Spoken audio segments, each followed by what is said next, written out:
Good morning. The world has become markedly more turbulent in recent weeks. Events are moving fast, and in moments like this, what matters most is being clear about the values and the interests that guide us, even as circumstances change. The United Kingdom has a long history. Our values were not improvised. They were built patiently over time. And while we are pragmatic in how we pursue our interests, we are resolute in defending those values when it matters. So let me begin with the United States. The UK and the US are close allies and close partners. That relationship matters profoundly, not just to our security, but to the prosperity and the stability that people here depend upon. Under President Trump, as under previous presidents, we're determined to keep that relationship strong, constructive, and focused on results. And that approach is delivering.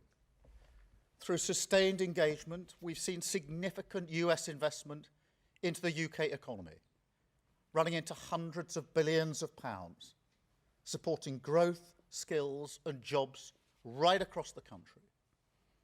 Our cooperation on defence, nuclear capability, and intelligence remains as close and effective as anywhere in the world, keeping Britain safe in an increasingly dangerous environment. We've secured good trading terms in key sectors, including cars, steel, aerospace, and life sciences, protecting British jobs and manufacturers. That is why we take the approach that we do, because it delivers concrete outcomes in the national interest. I talk regularly to President Trump, and my team is in daily contact with all the key figures in his administration. These relationships matter. They deliver concrete outcomes in the national interest. Mature alliances are not about pretending differences don't exist. They are about addressing them directly, respectfully, and with a focus on results. On Greenland, the right way to approach an issue of this seriousness is through calm discussion between allies. And let's be clear, the security of Greenland matters, and it will matter more as climate change reshapes the Arctic, as sea routes open and strategic competition intensifies. The High North will require greater attention, greater investment, and stronger collective defence. The United States will be central to that effort, and the UK stands ready to contribute fully alongside our allies through NATO. But there is a principle here that cannot be set aside, because it goes to the heart of how stable and trusted international cooperation works.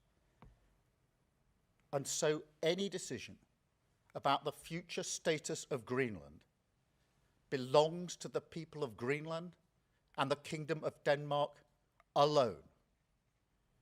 That right is fundamental, and we support it. Denmark is a close ally of the United Kingdom and of the United States, a proud NATO member that has stood shoulder to shoulder with us, including at real human cost in recent decades. Alliances endure because they're built on respect and partnership, not pressure. That is why I said the use of tariffs against allies is completely wrong. It is not the right way to resolve differences within an alliance. Nor is it helpful to frame efforts to strengthen Greenland's security as a justification for economic pressure. Such measures hurt British workers, British businesses, and the British economy. And that is why I've been so clear on this issue. A trade war is in no one's interest. And my job is always to act in the UK's national interest. That is why yesterday I spoke to President Trump, to European leaders, and to the Secretary General of NATO to find a solution rooted in partnership, facts, and mutual respect. Because that is how strong alliances protect shared interests. The same is true on other issues. In the Middle East, we welcome President Trump's focus on sustaining the ceasefire in Gaza and moving on to phase 2. We are open to participating constructively in such efforts. On Ukraine, I can be brief. We strongly support efforts to bring the killing to an end and secure a ceasefire as soon as possible. We recognise President Trump's role in pushing that process forward, and we will work closely with the United States, Ukraine, and our other allies to apply pressure where it belongs on Putin. Finally, let me say why all this matters so directly to people here at home. In today's world, geopolitics is not something that happens somewhere else. It shapes the cost of energy, the price of food, the security of jobs, and the stability that families rely on to plan their lives. When war drives up fuel prices, it's households who feel it first. When supply chains fracture, it's small businesses and working people who absorb the shock. And when instability grows, it's rarely those with the most power who pay the price. That is why this government's approach is rooted in a simple belief that we must use every tool of government, domestic and international, to fight for the interests of ordinary people. At home, that means active government. It means taking responsibility for economic stability so that inflation is controlled, interest rates come down, and family budgets are protected. It means stepping in where markets fail, strengthening resilience, and ensuring that global shocks do not always land on the same people in the same places, the people least able to withstand them. That's why we've taken action to reduce energy bills, to freeze rail fares and prescription charges. But tackling the cost of living today also means engagement beyond our borders. It requires shaping the world around us, not retreating from it. It requires strong alliances, steady diplomacy, and rules that reduce uncertainty rather than amplify it. That is why our commitment to international law and to alliances founded on trust is not abstract or ideological. It's practical. It's about stability, predictability, and fairness. The conditions that keep prices down, jobs secure, and economies resilient. That is what active government looks like in an age of uncertainty. Steady at home, engaged abroad, and always focused on protecting the people that we serve. Britain is a pragmatic country. We look for agreement. We believe in partnership. We prefer solutions to slogans. And we will not indulge in commentary and gesture politics that harm the British people. But being pragmatic does not mean being passive. And partnership does not mean abandoning principle. That is why it's important to be clear about who we stand with, what we stand for, and where our interests lie. Now, this is a moment for the whole country to pull together. So I warmly welcome the support we've had with regards to Greenland and the proposed tariffs from the leader of the opposition. I thank her for her support.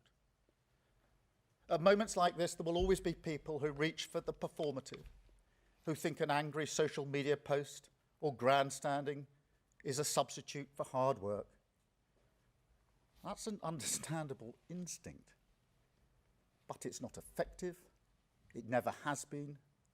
It may make politicians feel good, but it does nothing for working people whose jobs, livelihoods and security rely on the relationships that we build across the world. So to conclude, we will work with our allies in Europe, across NATO and with the United States. We will keep dialogue open. We will defend international law. And we will use the full strength of government at home and abroad to protect the security, living standards and future of the British people. That is the approach I will take as Prime Minister, and that is the responsibility that this moment demands. Thank you. I'm now going to take some questions, and I've got a fairly extensive list, you'll be pleased to know. I'm going to start, with Chris Mason from BBC News. Thank you, Prime Minister. Chris Mason, BBC News. This is clearly incredibly difficult. What more in specific terms can you tell us about what you plan to do now? It appears that you're ruling out retaliatory tariffs from the UK. Can you confirm that? And would you consider going to see President Trump face-to-face this week? Thank you. Well, what I'm going to do now is to focus on our national interest and be absolutely clear that that requires us to be clear about the principles that we apply to a situation like this, in particular that the future of Greenland is for Greenland and the Denmark Kingdom, and that tariffs should not be used against allies in this way. In relation to the escalation, look, a tariff war is in nobody's interests, and we have not got to that stage, and my focus, therefore, is making sure we don't get to that stage, and that's what I'm doing at the moment. Thank you, Chris. Beth, can I come to you? Thank you. Prime Minister, many people watching this at home will have been shocked and angry over the weekend that our so-called closest ally is threatening us if we try to stop him illegally annexing Greenland. Is this the most serious crisis in the transatlantic relationship in decades? And how can the US remain our closest ally when it's bullying us like this? And just on tariffs, you say they are completely wrong and it will hurt the British economy, but if Trump does go ahead, to be clear, are you telling the British people that we will have to take that economic pain, and are you planning retaliatory tariffs if that happens? Thank you. Well, thank you, Beth. And firstly, to underscore your point, this has been very badly received across the United Kingdom. We're allies of the United States, and we work closely with them, and therefore I'm not surprised by the reaction that's been across the United Kingdom, and it is a very serious situation. Our job is to ensure that we find a way forward consistent with our principles and our values and consistent with our national interest. And the US remains a close ally on defence, on security and on intelligence, on nuclear capability. We work very closely with the United States, and we must never lose sight of our national interest in that. But we must stand up for our values. We must be clear about the principles that we are applying here, and we'll continue to do so. On the question of tariffs, a tariff war isn't in anybody's interests, and therefore what I want to do is to avoid a tariff war, because it will be businesses, workers and families across the country that will be hit by a trade war, and therefore I will do as I've set out, which is to engage with our European allies, with President Trump. And Chris, in response to the second part of your question, I spoke to President Trump yesterday, as I think you all know, and I'll no doubt speak to him again in coming days. Continually, our offices talk all the time, but we must find a pragmatic, sensible, sustained way through this that avoids some of the consequences that will be very serious for our country. Thank you very much, Beth. Robert Peston. Robert Peston, ITV.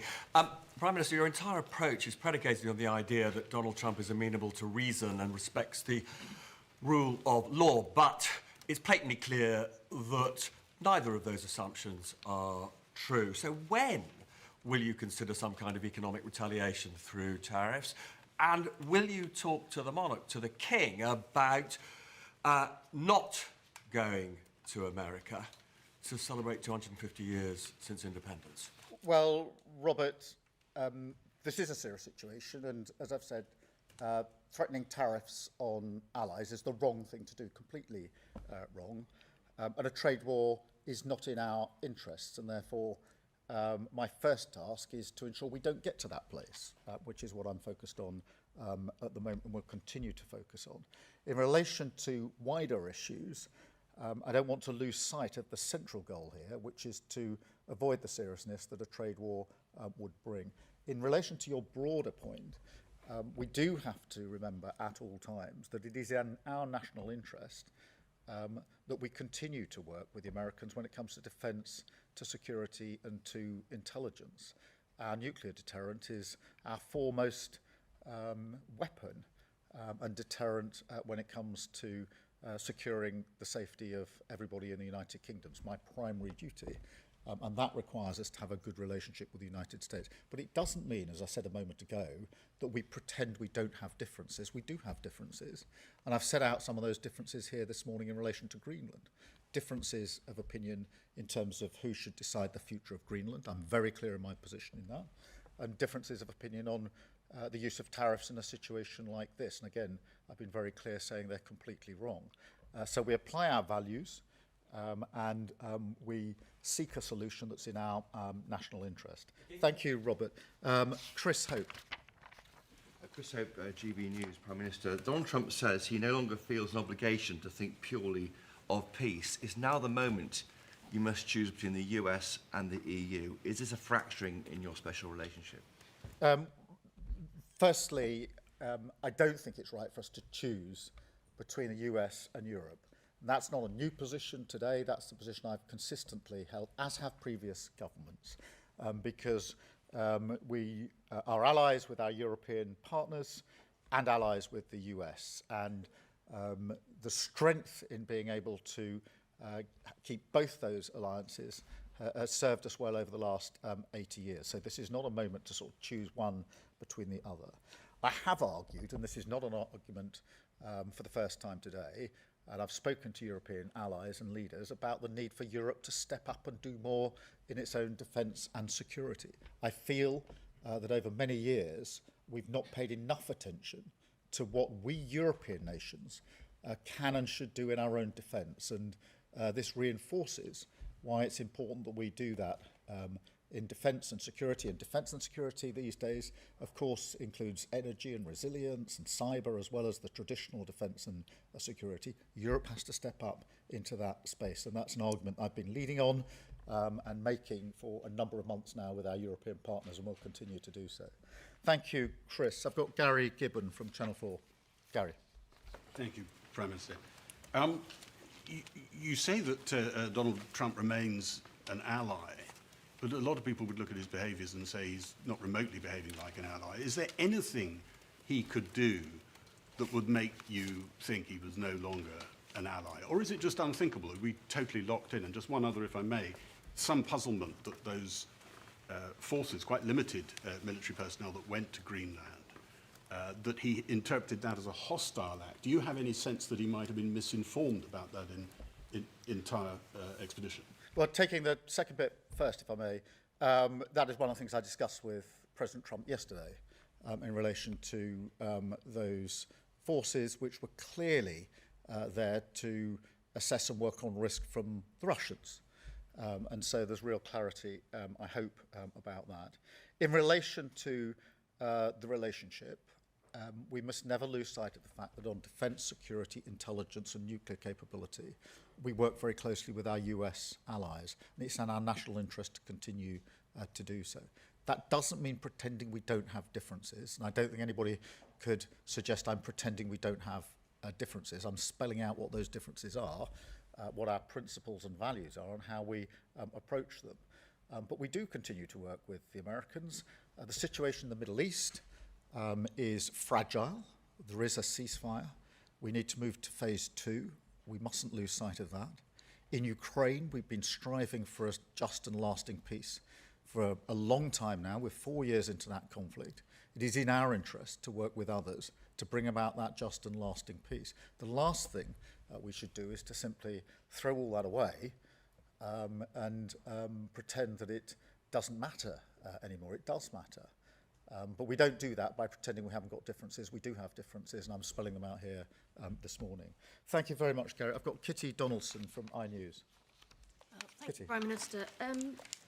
The US Supreme Court is due to rule next week on whether the tariffs are legal for the President to use. Do you think it's worth just biding your time until next week? And secondly, I don't think you answered Robert's question, which was, do you think the King should go to the United States this year? I'm not going to comment on the Supreme Court ruling. I think it's due out reasonably soon. But I don't think it would be sensible to simply wait for the court. It's really important that we act now in response to the threat of tariffs, and that's why I spoke to President Trump yesterday and to numerous allies across Europe, many leaders during the course of yesterday afternoon, Secretary General of NATO, and will continue to do so today, because it's in all our interests to act swiftly in relation to this matter. Look, in relation to the King and other issues, as I said in my speech, I'm focused on the pragmatic response here, not the suggestion of others, and my focus is on what's in the national interest for our country, what is going to best protect workers, families, businesses, and I believe that's the approach that I've set out. Thank you, Kitty. I've got Craig Munro from the Metro. Craig Munro from Metro. You spoke about the cost of living in your speech there. How can you be sure, how can you reassure people that the cost of living will improve in the UK when our economic picture is so reliant on an unreliable ally in an unstable global world? By taking the approach that I've set out today. Some people appear to make the argument that what happens internationally is irrelevant to the cost of living issues that are faced across this country. I'm well aware that for all the volatility in the world, and we've seen plenty of that in the first few weeks of this year, the issue that is of central concern to families and communities across the country is the cost of living. Wherever you go in the country and ask people what their number one concern is, they will say it's the cost of living, and therefore we have to address it. We address it in a number of ways. Firstly, by taking the measures to stabilise the economy so that inflation coming down, interest rates coming down, and protecting family budgets is crucial to that. By being active where markets fail, stepping in on energy bills, rail fares, prescription charges, etc. But also by working relentlessly on matters that are international, because the impact of what's happening internationally on what's happening domestically is obvious, it's real, it's probably more direct now than it's been at any time most of us can remember, and therefore it would be a dereliction of duty on the cost of living not to be engaged on the international stage. Thank you very much, Craig. I've got Jason Groves from the Daily Mail. Jason. Thanks, PM. Your Danish counterpart says NATO can't survive one member, the biggest, seizing the territory of another. Do you agree with her? And separately, are you willing to join the President's Board of Peace, and are you willing to pay for it? Well, look, in relation to the Danish Prime Minister, as you would have anticipated, I spoke to her on Saturday night, I spoke to her again yesterday, and made absolutely clear our position on who decides the future of Greenland and the use of tariffs, and we're completely aligned on those issues. On the question of NATO, it is in all of our interest to make sure that NATO remains strong and stable. We had a very good NATO summit last year with more members than we've had before, with more unity than many people thought we would achieve. And NATO remains the single most effective and successful military alliance the world has ever known. And so it's in all of our interest to make sure that nothing is done to weaken NATO. On the question of the Board of Peace, look, we're supportive of the measures that are being taken across the Middle East, particularly the ceasefire. I do think we need to press on to phase 2. We've indicated our willingness to play our part, and we will. And on the Board of Peace, we're talking to allies about the terms of the Board of Peace. Thank you very much, Jason. I've got Lizzie Buchan from the Daily Mirror. Thanks, Prime Minister. The head of the UN says that he believes that the US thinks its own power matters more than international law. Do you agree? And secondly, if I may, you've repeatedly promised to deliver a Hillsborough law, but the bill was pulled last night. Are you confident you can win back the support of families, and can you guarantee it becomes law before the end of this? Yeah, thank you, Lizzie. Well, look, in relation to your first point, I've put my argument in my way, in my own words, and that's my approach, rather than sort of commentating on what others have said. On Hillsborough, as you know, I care hugely that we get this right, that we right the wrongs for very many families who've been let down, and ensure a better future for families in the future. In relation to the duty of candour, we've been clear that that matters. What we're now trying to do is just make sure we get the balance right when it comes to the application of any principle to the security and intelligence agencies. Obviously, I have to focus on the national interest, my primary duty as Prime Minister, which is to keep this country safe and secure. That is the duty I hold above all other duties, and I take it really seriously, which is why we're just taking time to make sure that we get that balance absolutely right. Thank you, Lizzie. George Parker from the FT. George. Thank you, Prime Minister. You mentioned in your joint letter the risk of a downward spiral if this issue isn't resolved. I just wondered if you could explain what you meant by that. And linked to that, do you think it's regrettable that the EU is talking about the possibility of serious trade reprisals and therefore risking a trade war? Firstly, what I meant by the downward spiral is the potential for this to cause huge damage for the UK, whether that's in a trade war or the weakening of alliances.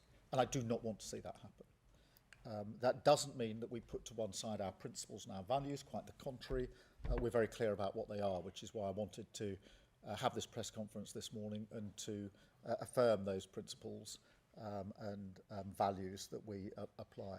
In relation to the EU, look, firstly, we're coordinating very closely with the EU. I spoke to a number of EU leaders last night. I spoke to Ursula von der Leyen last night and intend to do so again either today or tomorrow, so that we're closely aligned. There's proper unity and coordination in our response. They will decide exactly what they will do next during the course of today and the coming days. But we're working very closely with them, very closely coordinated. And they were among the calls that I was engaged on for most of the day yesterday. Thank you, George. And then can I go to Ben Riley-Smith, Telegraph? Ben. Prime Minister, Donald Trump and his team hint at military action in Greenland. Do you think that's a genuine possibility? And secondly, if I may, you are under pressure from some quarters to increase defence spending quicker than you've already planned in the coming years. You yourself are accepting the threat picture is changing almost weekly now. Would you consider increasing defence spending quicker than planned? Sorry, the very first bit of your first question, I missed the first military action. Yeah, what's the question there? Do you think Donald Trump is genuinely considering military action? Look, I don't, actually. I think that this can be resolved and should be resolved through calm discussion, but with the application of the principles and values that I've set out in terms of who decides the future of Greenland, and making clear that the use of tariffs in this way is completely wrong. On defence spending, we've obviously set out our plans for this Parliament, and we made commitments at the NATO summit in relation to going beyond that, and we stand by them. I have made the argument that Europe needs to do more on defence and security. Partly that is a question of defence spend. I think European countries are and need to spend more on defence. It's also a question of coordination and collaboration, because it's how we spend what we spend that matters as much as how much we spend. And that's part of the argument that I've been making to European allies. If the Ukraine war has taught us one thing, it's that by having different capabilities in different countries in different ways, we haven't actually been able to be as effective as we might otherwise have been if we'd coordinated in years gone by. And I think it's really time for Europe to be much more united, much stronger on this issue. And that's one of the arguments I've been leading on and making to allies and leaders for some consistent and considerable time now. Thank you very much. And then Andy Bell from Channel 5. Andy. Thank you, Prime Minister. Isn't the conclusion from all that's happened up to now that you've been too soft with the President? And isn't the lesson we have to draw from what's happening now is that you have to start being tougher with him? Well, Andy, I don't agree with that assessment because taking the approach we've taken has yielded hundreds of billions of pounds of inward investment into the United Kingdom. That's hugely important for our economy and for jobs and businesses and the economy more generally. We are involved on a daily basis when it comes to security, defence and intelligence sharing, daily 24/7 in relation to the interaction on intelligence between the US and the UK is the closest relationship of any two countries in the world. And that keeps us safe in ways I can't explain to you. But I can say very clearly it keeps us safe and is vital to every single person who lives in this country. And of course, before we got to the better trading arrangements on cars, on pharmaceuticals, etc., many people were urging me not to take the approach that we did, but we did take the approach we did and we got better trading terms. And that's why I'm taking the approach I am to this situation, to ensure that we focus on what's in our national interest. Thank you, Andy. And I've got Peter Walker from The Guardian. Thank you. Peter. It's been widely reported this morning that the Norwegian Prime Minister has received a message from President Trump, basically saying the President is peeved because he didn't get the Nobel Peace Prize.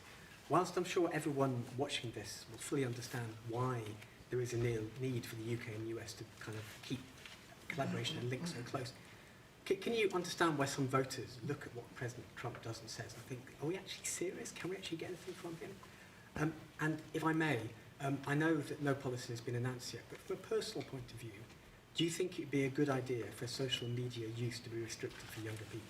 Yeah, just I completely understand why what President Trump said about tariffs over the weekend has been so badly received in this country. I completely understand that. And I think that's understandable. And it's important that that is met with me setting out, as Prime Minister of the United Kingdom, what our principles and values are in response to that. And not pretending that we don't have differences. Because strong, respectful alliances require the maturity to say where we disagree. And on this, we disagree. And I've been clear about that, and I've spoken to the President about it, and will continue to do so. But I do emphasise, whatever the understandable reaction of the British public over the weekend, it is on defence and security and intelligence and nuclear capability, manifestly in our interests, to have a strong relationship with the United Kingdom. Our nuclear capability is our single most important deterrent, bar none. And that has helped keep us safe for many, many years. On the question of social media more broadly, look, I think we need to do more to protect children. And that's why we're looking at a range of options and saying that no options are off the table. We're obviously looking at what's happened in Australia, something I've discussed with the Australian Prime Minister. I don't think it's just a question of social media and children under 16. I think we've got to look at a range of measures. I'm particularly concerned about screen time for under fives, which is not so much about social media, but about literally screen time and the impact it's having on children when they arrive at school. So I do think we need to look across the range, but in direct answer to your question, do we need to do more to protect children when it comes to social media and screen time and associated harms, then yes, we do, and that's why we're looking at a range of options. Thank you all very much indeed. Thank you.